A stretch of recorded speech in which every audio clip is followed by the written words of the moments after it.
You see, what we've done, if we've projected a non-existent limitation upon ourselves, putting ourselves in a role that we really are not, in actuality, are, but assuming that we are these roles, and then we're creating what we call our spiritual practice, whatever it happens to be, our sadhana, for the purpose of freeing ourselves from this limitation that we have self-imposed. This meditation of a separate self-identity. Now, the big question is, how will we ever get free of this self-imposed limitation when the limitation itself that is self-imposed includes the limitation that we have put ourselves in and that we're assuming ourselves to be limited by or to?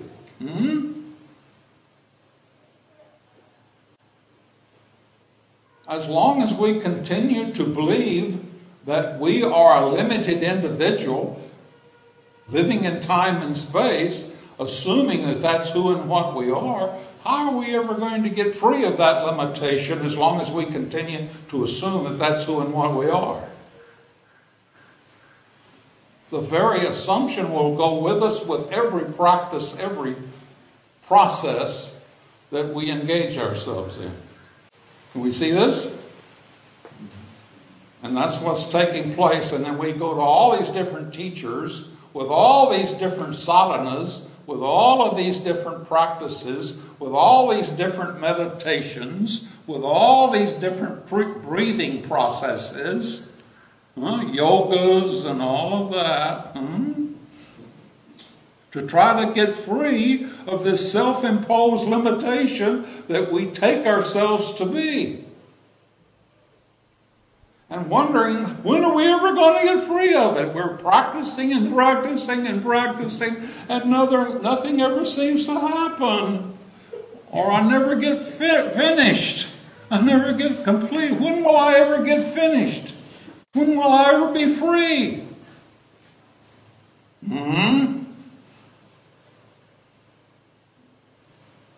Is there anyone here recognizing anything here?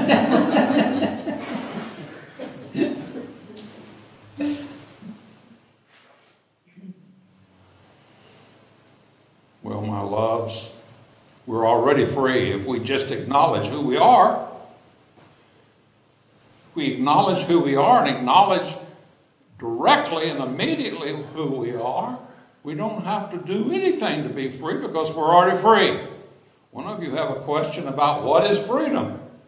Well, freedom is what you are. Freedom is what you are. You already are free. Stop thinking you're not. If you assume that you're not free and act as though you're not free, guess what? What? You're not free. You're not free. You've been listening to people tell you you're not free. You yourself been telling yourself that you're not free, and you continue to tell yourself you're not free and wonder when you're going to get free.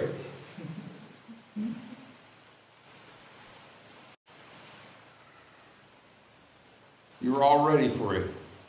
You never were not free. What makes you think that you're not free is you're identified with your body as though that's who you are. And with your mind, which is the record of all of the experiences that the body has undergone since it came into being. That's all the mind is. Someone asked that question. What's the mind? What's the purpose of the mind? It's just a record of all of the experiences that the body has gone through since it's been living in time and space. Do we see it? That's all it is. It's a computer. A computer program that tells you what all you're doing as you're doing it, remembering what all you're doing it as you're doing it. But that's not who you are. Who you are is the pure being that you've always been. Was never born and will never die. The body, oh, it was born and it will die. The mind along with it was born and it will die. But not you. You are the deathless spirit, infinite and eternal. You have always been, and you always will be.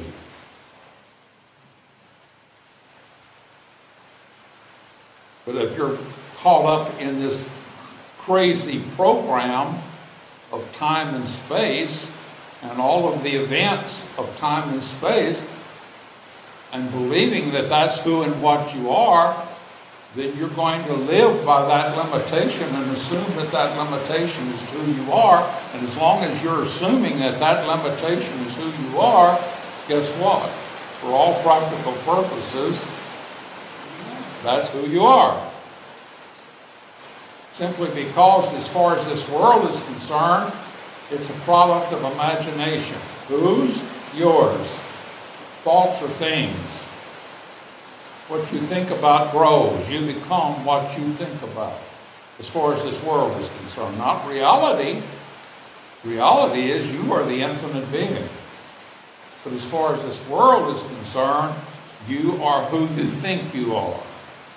You're the image that you have of yourself and have had of yourself from the beginning.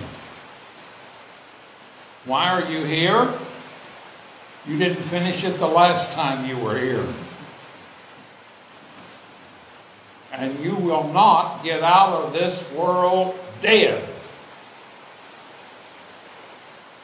You only get out of this world alive, conscious, alert, present, knowledgeable as to who and what you really are.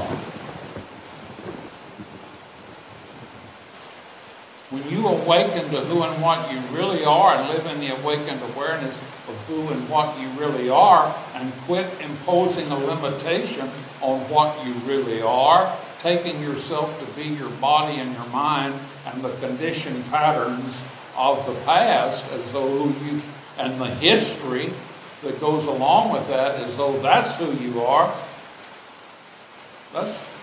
you'll be free from all of that. But you're already free when you drop identification with all of that. How do you drop identification with all of that? How?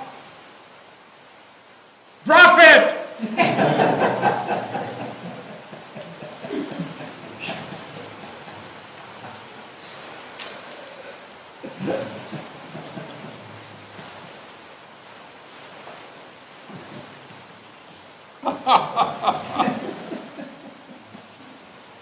Who wants to drop it?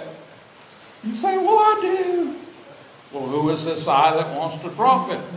Follow this I back to the source and see from whence this I is coming, and realize directly and immediately for yourself the source of this I, and make the distinction in your awareness as awareness, the difference between the awareness that you are and the I that you think you are. There's a big difference.